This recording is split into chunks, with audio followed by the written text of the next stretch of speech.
Do you know where the words syringe, COVID and pharmacia come from? Syrinx, the old world word for syringe. The myth of Syrinx and Pan is a story of unrequited love and transformation. Syrinx was a beautiful nymph. She was a devoted follower of Artemis, the goddess of the hunt. Pan, the god of the wild, became captivated by Syrinx's beauty. He pursued her relentlessly. Syrinx, determined to escape Pan's advances, pleaded with the river nymphs for help. They answered her prayers by transforming her into reeds. As the wind blew through the reeds, it created a haunting melody. Pan, heartbroken and filled with remorse, cut the reeds and fashioned them into a musical instrument. He called this instrument the Syrinx, in honor of the nymph he could never have. This instrument, also known as panpipes, became a symbol of Pan's unrequited love and his connection to nature's music. Note the word pan, we will cover this next. Pan and Azazel, the persecution of the goat god. The very base of the word pandemic actually comes from a Greek term. It starts with the word pan. Of course, Pan is the goat god. One of the main significant signs of the goat god, Pan and Azazel's existence, arises in the Bible. Within Strong's Concordance of the Bible, the meaning of the word ser subsists as he goat, devil, hairy, or satyr, appearing 39 times in the OT. Moreover, the Seirim goats were identified as satyrs in the land of Se. Pan, often depicted with the legs and horns of a goat, was a complex and multifaceted deity. Pan enjoyed to be intimate with children and of course also goats. Pan is the deceiver god, the trickster god. The god summons by the witches under the moonlight, and the word pandemic begins with the root word pan, which to them meant all or should be in all. Pan should be in all. Pan is the originator of the entire pantheon of gods. He was the god of the wild, shepherds, flocks, and rustic music, known for his playful and mischievous nature.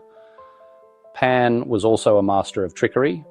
Pan's association with sudden fear and panic stems from his ability to instill terror in those who crossed his path in the wilderness.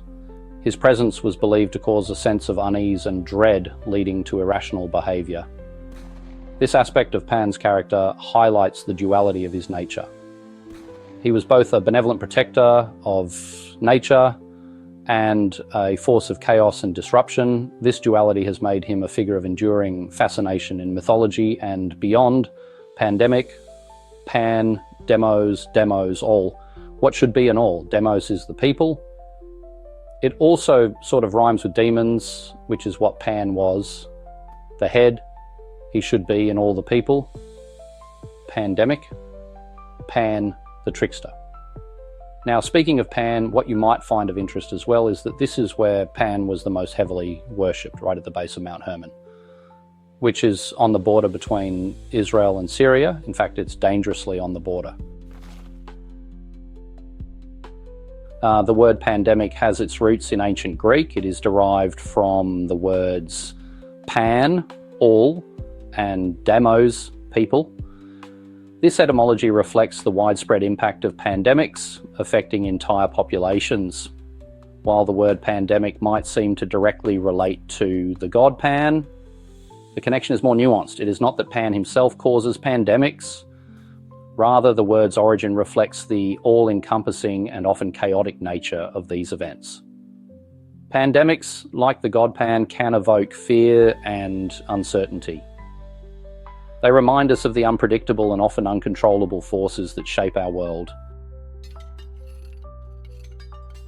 The Caduceus, a staff entwined with two snakes and often topped with wings, is a symbol with a complex history. It is frequently associated with medicine and healthcare, particularly in North America. However, this association is a matter of debate. The Caduceus is actually a symbol of Hermes, the Greek messenger god, who is also associated with commerce, thievery, eloquence, alchemy, thievery, and lying. Ironic, right? To myself, that is a perfect summary of modern healthcare. The use of the Caduceus in a medical context is thought to stem from a misunderstanding in the late 19th and early 20th centuries. The rod of Asclepius, a single serpent wrapped around a staff, is the more accurate symbol for medicine.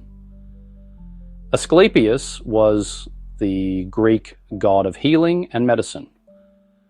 Despite this, the Caduceus remains a common symbol in healthcare settings.